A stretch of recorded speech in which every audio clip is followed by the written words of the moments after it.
রাত 12টা।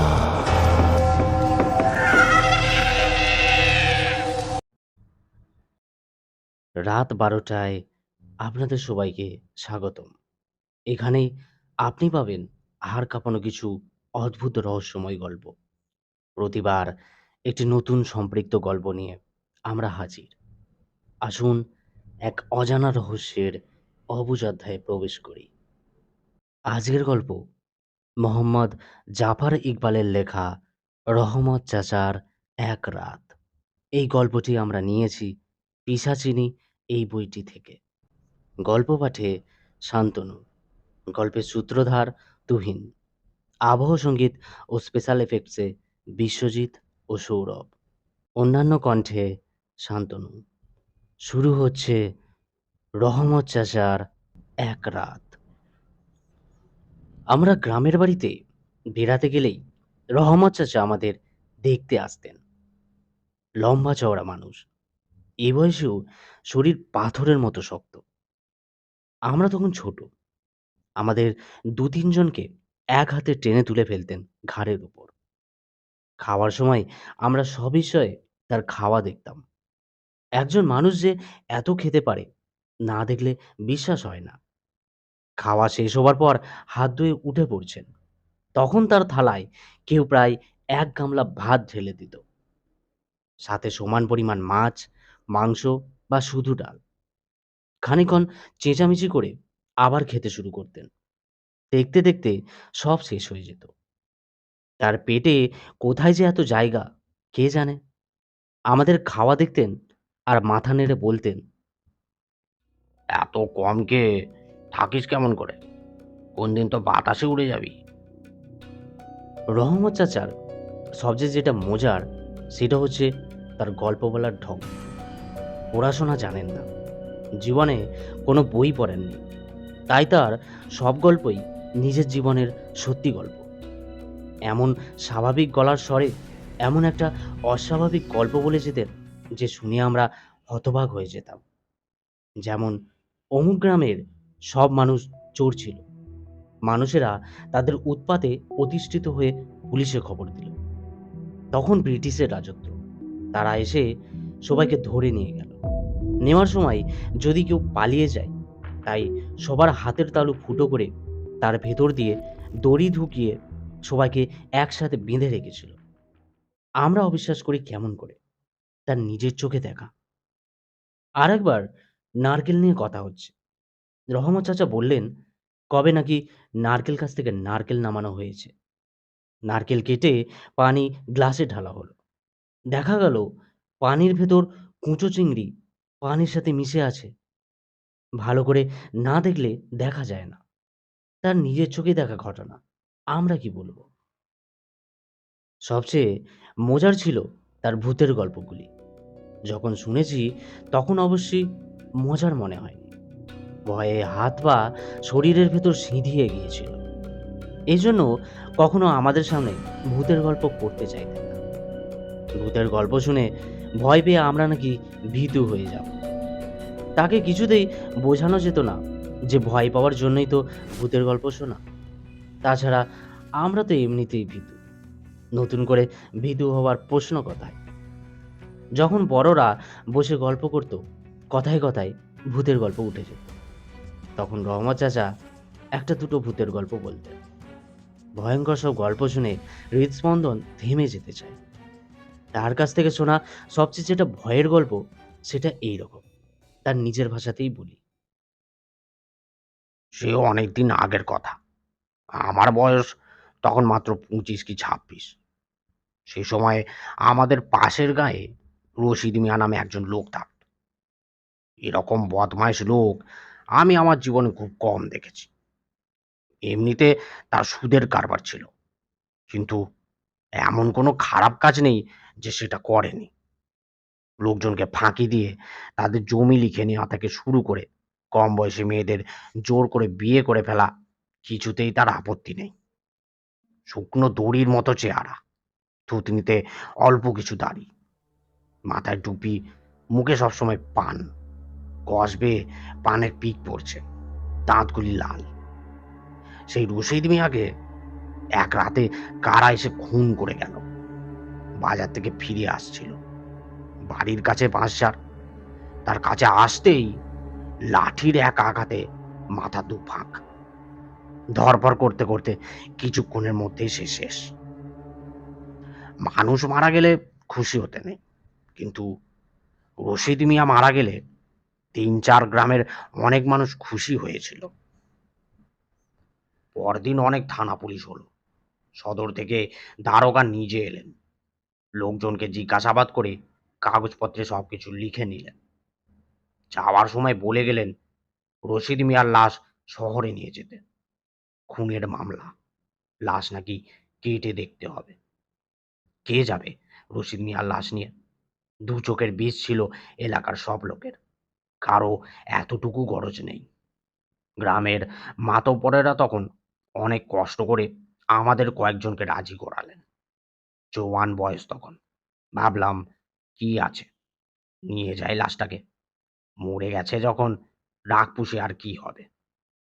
দুজন বলল তারা যেতে পারে, কিন্তু লাশ পৌঁছেই তাদের ফিরে আসতে হবে, বাড়িতে জরুরি কাজ। মাতব্বরেরা তাতেই রাজি। গরমের দিন, লাশ বেশিক্ষণ ফেলে রাখা যায় না। আমরা ৪ জন আর গ্রামের মাতব্বর, মোট ৫ জন রওনা দিলাম শহরে। শুকনো টিং টিঙে রশিদ মিয়ার শরীর, কিন্তু কি ওজন! যান বের হয়ে গেল ৪ জন জোয়ান মানুষের। আমাদের মাঝে আফজালের কম বয়স, ভয় বেশি। একটু পরে পরে বলল, লাশ এত ভারী কেন? তেনারা ভর করেছেন নাকি? তেনারা কিনা জানি না, কিন্তু চাটাইতে পেঁচিয়ে বাঁশের সাথে বেঁধে লাশ আনতে আনতে আমাদের কালঘাম ছুটে গেল। নদীর একদিকে শহর, অন্যদিকে লাশ কাটা ঘর, আশেপাশে ধান জমি, মাঝখানে ছোট্ট একটা লাল রঙের ঘর। চারপাশে বুনো জঙ্গল ঘরটাকে প্রায় ঢেকে ফেলেছে। দরজায় তালা মারা ছিল, কিন্তু পুরনো জং ধরা তালা। ধাক্কা দিতেই নিজে থেকে খুলে গেল। ভেতরে উঁচু টেবিল, কংক্রিট দিয়ে লাশ কাটা ঘরের সাথে পাকাপাকিভাবে তৈরি করা হয়েছে। টেবিলের উপর রশিদ মিয়াকে রেখে আমরা বের হয়ে এলাম। ভিতরে কি বটকা গন্ধ! বাইরে এসে দেখি কিছু কুকুর, অদ্ভুত কুকুর সেগুলি। লাশ কাটা ঘরের আশেপাশে থাকে, মানুষকে ভয় পায় না। বেওয়ারিশ লাশ নিশ্চয়ই, জানাজা না পড়িয়েই আশেপাশে পুঁতে ফেলে। দেখলাম কুকুরগুলি মাটি খুঁড়ে খুঁড়ে হাড়গোড় বের করছে। আমাদের দিকে সরে গেল না, উল্টে আমাদের চোখের দিকে ঠান্ডা চোখে তাকিয়ে রইল। ভাবখানা, এই লাশগুলো হেঁটে বেড়াচ্ছে কেমন করে! দেখে কেমন জানি ভয় লাগে। যে দুজন ফিরে যাওয়ার কথা, তারা একটু বিশ্রাম নিয়ে তাড়াতাড়ি রওনা দিল। বেশি রাত হবার আগেই তারা গ্রামে পৌঁছাতে চায়। আমরা বাকি ৩ জন অপেক্ষা করছি। যে দুজন ফিরে যাওয়ার কথা, তারা একটু বিশ্রাম নিয়ে তাড়াতাড়ি রওনা দিল। বেশি রাত হবার আগেই তারা গ্রামে পৌঁছাতে চায়। আমরা বাকি ৩ জন অপেক্ষা করছি, কিন্তু লাশ কাটার জন্য ডাক্তার বা অন্য কেউই আসে না। আবার রাত হয়ে গেলে মুশকিল। তাই আমাদের মাতব্বর ঠিক করলেন থানায় গিয়ে খোঁজ করবেন। একা যেতে ভরসা পান না। গ্রামের মানুষ শহরে গেলে মানুষের ভিড়ে তাল হারিয়ে ফেলেন, সাথে আরেকজনকে নিয়ে যেতে হয়। আফজাল কখনো শহর দেখেনি, আমি তাকে বললাম সাথে যেতে, শহরটা দেখে আসো। মোরা একটা লাশ তো পালিয়ে যাবে না, একজন থাকলেই হয়। এই বাজে কুকুরগুলো না থাকলে পাহারা দেবার দরকারও ছিল না। আফজাল আমাকে একা রেখে যেতে ইতস্তত করছিল। জায়গাটা নাকি ভালো নয়। আমি হেসে উড়িয়ে দিলাম। পরিষ্কার দিনের বেলা, চারপাশে ধানের ক্ষেতে চাষিরা কাজ করছে, ভয়ের কি আছে? ওরা চলে গেলে আমি একা একটু দূরে বসে রইলাম। মাঝে মাঝে তাকিয়ে তাকিয়ে লাশ কাটা ঘরটাকে দেখি। কুকুরগুলো ঘুরঘুর করছে, গো গো করে চাপা স্বরে নিজেদের ভেতর ঝগড়া করে। মাঝে মাঝে মাটি থেকে খুঁড়ে তুলে কি যেন কচমচ করে খায়। ভারী অস্বস্তি লাগে মনে। কথা ছিল ওরা ঘন্টাখানেকের মাঝে ফিরে আসবে, কিন্তু বেলা পড়ে এলো, তবু তো কেউ আসে না। আমি পড়েছি মুশকিলে, না পারি যেতে, না পারি থাকতে। চাষিরা সবাই বাড়ি ফিরে যেতে শুরু করে। দু একজন কৌতূহলী মানুষ আমার সাথে কথাবার্তা বলল। রশিদ মিয়া কে, বাড়ি কোথায়, কিভাবে খুন হলো, সব বৃত্তান্ত খুলে বলতে হলো। লাশ কাটা দেখতে চাইলে আমি ভেতরে নিয়ে চাটাই খুলে দেখালাম। মানুষের এই একটা জিনিস বড় আশ্চর্য, একটা মরা মানুষ না দেখে কিছুতেই যাবে না। মারা যাওয়ার পর রশিদ মিয়ার চোখ কেউ বন্ধ করে দেয়নি, তাই চোখ খোলা, উপরের দিকে স্থির চোখে তাকিয়ে আছে। মুখটা অল্প হাঁ করা, ময়লা হলুদ দাঁত বের হয়ে আছে। দেখে কেমন যেন অস্বস্তি হয়। চাষিরা আমাকে বলল, লাশ কাটা ঘরের দরজাটা দড়ি দিয়ে বেঁধে চলে যেতে, সন্ধে হয়ে আসছে, আজ আর কেউ আসবে না। আর এই জায়গাটা নাকি বাড়াবাড়ি রকমের খারাপ। মানুষজন নাকি দিনে দুপুরেই ভয় পায়, রাতে নাকি বিরাট বিরাট সাদা রঙের কুকুর ঘোরাঘুরি করে। কোথা থেকে আসে কোথায় যায় কেউ জানে না। আমি কি করব বুঝতে পারছিলাম না। আমাদের গ্রামের মাতব্বর খুব দায়িত্বশীল মানুষ। আমি জানি তিনি আফজালকে নিয়ে ফিরে আসবেনই। একা আমাকে এখানে রেখে গেছেন, সেটা তাদের খুব ভালো মনে আছে। ফিরে এসে আমাকে না দেখলে আবার উল্টো ঝামেলা হয়ে যাবে। ভূতের ভয় আমার নেই। আমি ঠিক করলাম আরো কিছুক্ষণ অপেক্ষা করি। এর মাঝে তারা যদি না আসে, কিছু একটা করা যাবে। আমি একা বসে বসে মশার কামড় খাচ্ছি আর রশিদ মিয়াকে গালি দিচ্ছি। শালা বেঁচে থাকতে তো জ্বালিয়েছেই, মরেও জ্বালিয়ে গেল। কতক্ষণ বসেছিলাম মনে নেই। হঠাৎ শুনি শোঁ বাতাসের শব্দ। অন্ধকারে বুঝতে পারিনি কখন আকাশ মেঘে ঢেকে ফেলেছে। প্রচন্ড বাতাস দিচ্ছে। দেখতে দেখতে ভীষণ ঝড় শুরু হলো। পারলে আমাকে প্রায় উড়িয়েই নিয়ে বাতাসে। একটু পর বাতাসের সাথে শুরু হলো বৃষ্টি। দেখতে দেখতে আমি ভিজে একেবারে চুপসে গেলাম। ঠান্ডাও লাগছে প্রচন্ড। ভাবলাম অনেক হয়েছে, আর নয়, এখন পালাই।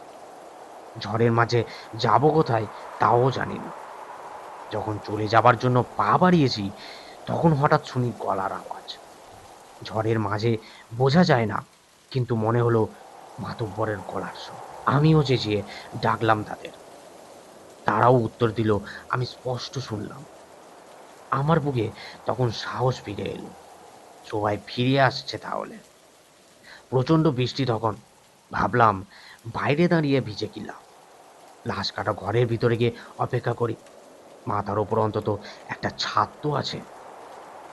আমি লাশ কাটা ঘরে ঢুকছি, হঠাৎ কেন জানি মনে হলো কাজটা ভালো হচ্ছে না। কে জানি মনের ভেতর পড়ে উঠল, খবরদার যাস নে, ভিতরে বিপদ হবে। কেমন জানি শিরশির করে উঠল আমার শরীর। কিন্তু তখন জোয়ান বয়স, বুদ্ধি কম, সাহস বেশি। ভাবলাম, আরে দূর, আমার ভয়টা কিসের? এই তো সবাই এক্ষুনি এসে যাবে। আমি ভিতরে ঢুকে দরজাটা বন্ধ করে দিলাম। ভীষণ বৃষ্টি আসছিল। আর চোখে তাকিয়ে রশিদ মিয়ার লাশটাকে একবার দেখলাম। এমনিতে অন্ধকারে কিছু দেখা যায় না, বিদ্যুৎ চমকালে দেখা যায় রশিদ মিয়ার লাশ একই ভঙ্গিতে স্থির হয়ে পড়ে আছে। ভিজে কাপড় খুলে নিংড়িয়ে মাথাটা মুছে একটু আরাম হলো। বাইরে তখনও বৃষ্টি। লাশটার দিকে পেছন দিয়ে দরজার কাছে বসে ওদের জন্য অপেক্ষা করতে থাকি। কিন্তু ওরা তো আর আসে না। একটু একটু করে অনেকক্ষণ পার হয়ে গেল, কিন্তু ওদের তো আর দেখা নেই। আস্তে আস্তে বুঝতে পারলাম ওটা নিশির ডাক ছিল। সাথে সাথে ভয়ে আমার সারার শরীর কাঁটা দিয়ে ওঠে। মানুষ বেশি ভয় পেলে কিছু করতে পারে না, চিন্তা ভাবনাগুলো গুলিয়ে যায়, বুদ্ধি বিবেচনা কমে আসে। আমি নড়তে সাহস পাই না। দরজা খুলে বাইরে যাবার শক্তি নেই। মনে হয় দাঁড়ালেই পেছন থেকে রশিদ মিয়া লাফিয়ে পড়বে আমার ওপর। অনেক কষ্ট করে নিজেকে শান্ত করলাম। বোঝালাম কিছু নয়, রশিদ মিয়া মরে গেছে। মরা মানুষ কি করবে? বৃষ্টিটা একটু কমলে বের হয়ে শহরের দিকে যাব। আজ অনেক হয়েছে, আর নয়। চুপচাপ বসে আছি। হঠাৎ মনে হলো পিছনে কি একটা শব্দ হলো। চাটাইয়ে শুয়ে থাকা রশিদ মিয়া নড়ে উঠলে যেমন শব্দ হয় সেই রকম। বুকটা ছ্যাঁত করে উঠল ভয়ে, কিন্তু নিজেকে বোঝালাম ইঁদুর হবে নিশ্চয়ই। বৃষ্টিটা তখন কমে আসছে, আর একটু কমলেই বের হয়ে যাব। আমি এখন বুঝতে পারি আমার উপর কিছু একটা ভর করেছিল সে রাতে। বিচার বুদ্ধি কমে গেছিল কোনো কারণে। প্রথমে এভাবে একা ওরকম একটা জায়গায় ঢোকা আমার মোটেও উচিত হয়নি। তাছাড়া যখন বুঝতে পেরেছিলাম ওদের গলার স্বর আসলে ভুল শুনেছি, তখনই আমার বের হয়ে যাওয়া উচিত ছিল। যাই হোক, আমি ভিতরে বসে আছি। হঠাৎ মনে হলো বাইরে কি যেন একটা ছুটে গেল। আমি চমকে উঠি, কিন্তু চমকে উঠে বসেই থাকি, আর কিছু করি না। বাইরে তাকাতে ভয় হয়, তাই দরজাও আর খুলি না। কাঠ হয়ে বসে আছি। হঠাৎ আবার স্পষ্ট শুনলাম টেবিলে চাটাইয়ের উপর রশিদ মিয়ার শরীর বেশ ভালোভাবে নড়ে চড়ে উঠল। ভয়ে আমার শরীরে সব লোম খাড়া হয়ে যায়। ইঁদুরের শব্দ এটা নয়। ইঁদুর এত জোরে শব্দ করতে পারে না। পিছনে তাকানোর সাহস নেই, যদি কিছু একটা দেখি। বৃষ্টি কমে এসে তখন আকাশ পরিষ্কার হয়ে এসেছে। আকাশে বেশ বড় একটা চাঁদ। লাশ কাটা ঘরের উপর গুলি গুলি দিয়ে ভেতরে আলো এসে পড়ছে। মাঝে মাঝেই চাঁদ মেঘে ঢেকে যায়, আবার মেঘ থেকে বের হয়ে আসে। আমি বসে বসে তাই দেখছি। কতক্ষণ এভাবে বসেছিলাম জানি না, মনে হয় কয়েক যুগ। বাইরে যখন ছোটাছুটির শব্দ ভীষণ বাড়ছে, কুকুর, শেয়াল কিছু একটা এদিক থেকে সেদিক, সেই দিক থেকে এদিক ক্রমাগত ছোটাছুটি করছে। আমি দেখি আর পারি না। নড়তে চড়তে ভয় হয়, শুধু মনে হয় পেছন থেকে কিছু একটা আমার উপর লাফিয়ে পড়বে। তবু খুব সাহস করে আস্তে আস্তে উঠে দাঁড়ালাম, আর সাথে সাথে আমার স্পষ্ট মনে হলো চাটাই থেকে রশিদ মিয়া উঠে বসলো। অসম্ভব ভয় পেলাম আমি। চনচন করে মাথায় রক্ত উঠে গিয়ে শিরদাঁড়া দিয়ে ঠান্ডা কি একটা বয়ে গেল।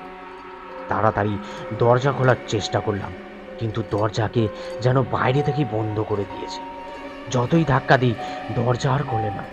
পাগলের মতো লাথি দিচ্ছি দরজায়, আর তখন হঠাৎ মনে পড়ে যে দরজা ভেতর দিয়ে খোলা। অসম্ভব ভয় পেলাম আমি। চনচন করে মাথায় রক্ত উঠে গিয়ে শিরদাঁড়া দিয়ে ঠান্ডা কি একটা বয়ে গেল। তাড়াতাড়ি দরজা খোলার চেষ্টা করলাম, কিন্তু দরজা কে যেন বাইরে থেকে বন্ধ করে দিয়েছে। যতই ধাক্কা দিই দরজা আর খোলে না। পাগলের মতো লাথি দিচ্ছি দরজায়, আর তখন হঠাৎ মনে পড়ল যে দরজা ভিতর দিয়ে খোলে। ভয়ে তখন ঘেমে গেছি। আমি এক টানে দরজা খুলে ফেললাম। এক দৌড় দেবো, কিন্তু সামনে তাকিয়ে স্তম্ভিত হয়ে গেলাম। এইটুকু বলে রহমত চাচা একটু থামলেন। তার নিশ্চয়ই পুরো দৃশ্যটা মনে পড়ে গেছে। মাথা ঝাঁকিয়ে খানিকক্ষণ একপাশে তাকিয়ে থেকে আবার শুরু করলেন। সামনের দিকে তাকিয়ে দেখি লাশ কাটা ঘর ঘিরে গোল হয়ে বসে আছে কুকুরের মতো কতগুলো প্রাণী।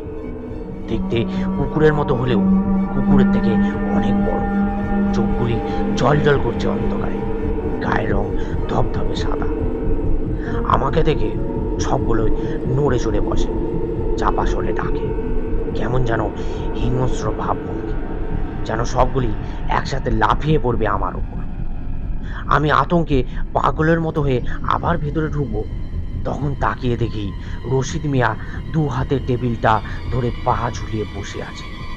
মুখে কেমন একটা ধূর্ত হাসি, কিন্তু চোখের দৃষ্টি স্থির, পাথরের মতো।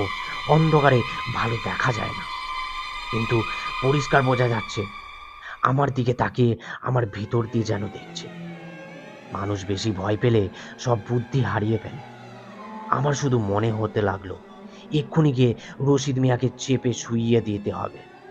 কেন আমার সেরকম মনে হচ্ছিল এখনো আমি জানি না। শুধু মনে হচ্ছিল ও মরা মানুষ। ওর বসে থাকার কথা নয়। ওর বসে থাকা সাংঘাতিক একটা সর্বনাশের ব্যাপার। নিশ্চয়ই পাগল টাগল হয়ে গেছিলাম।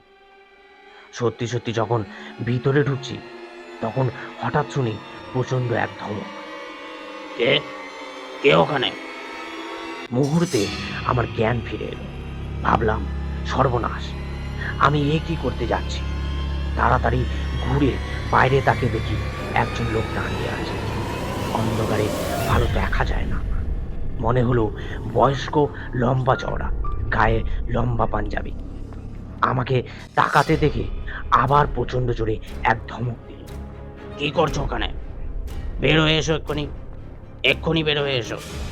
ভয়ে তখন আমার সারা শরীর কুলকুল করে ঘামছে। আমি কোনো মতে টলতে টলতে বের হয়ে এলাম। রশিদ মিয়ার লাশ দেখিয়ে কিছু একটা বলতে যাব, লোকটা আবার ধমকে উঠল। খবরদার, পেছনে তাকাবে না, সোজা বের হয়ে এসো। আমি লাশ কাটা ঘর থেকে বের হয়ে এলাম। কুকুরের মতো জন্তুগুলি কেন জানি অনেক পেছনে সরে গেছে। সেখান থেকেই চাপা সরে গঁ গঁ করেছে। আমি লোকটার দিকে ছুটে যাচ্ছিলাম। লোকটা আবার ধমকে উঠল। এদিকে না, তুমি সোজা সামনের দিকে হাঁটো।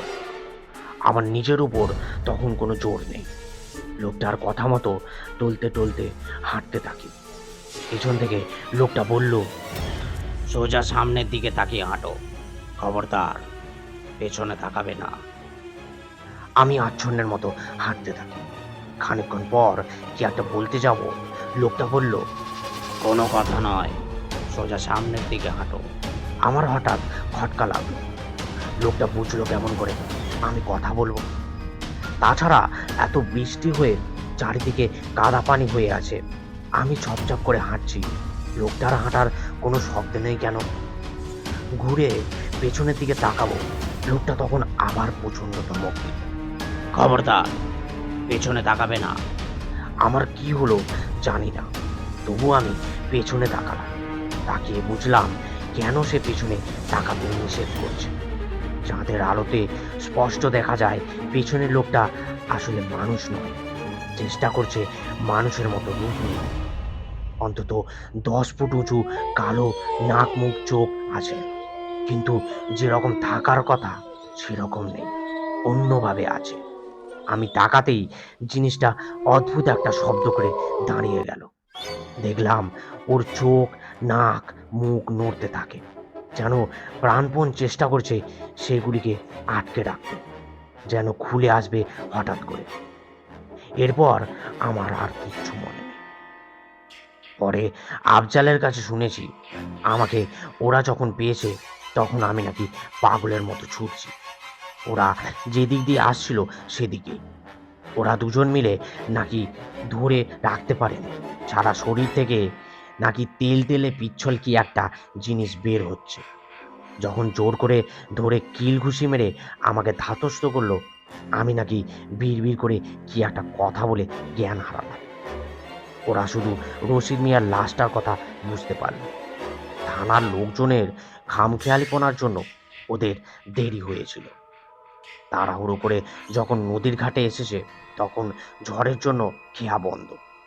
ঝড় কমে যাওয়ার পরেও কাউকে পাওয়া যায় না। অনেক কষ্ট করে একজনকে রাজি করে ওরা নদী পার হয়েছে। আমাকে ধরাধরি করে ওরা পাশের গ্রামে নিয়ে গেল। সেখান থেকে পরের দিন বাড়িতে। রহমত চাচা থামতেই কি একজন জিজ্ঞাসা করল, রশিদ মিয়ার লাশের কি হলো? লাশ কাটা ঘরের মেঝে পড়েছিল, কুকুর শিয়াল টেনে নামিয়েছে হয়তো, কে জানে।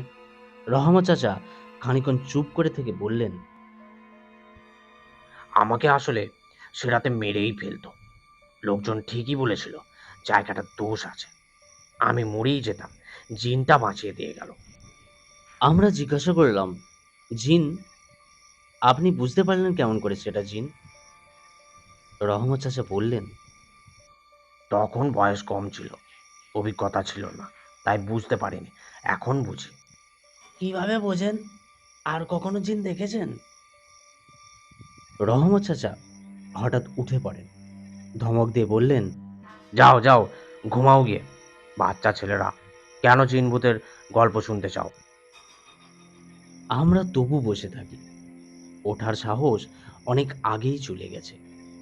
দিনের আলো দেখার আগে কোনো ওঠাউঠি নেই। শুনছিলেন আজকের গল্প, রহমত চাচার এক রাত।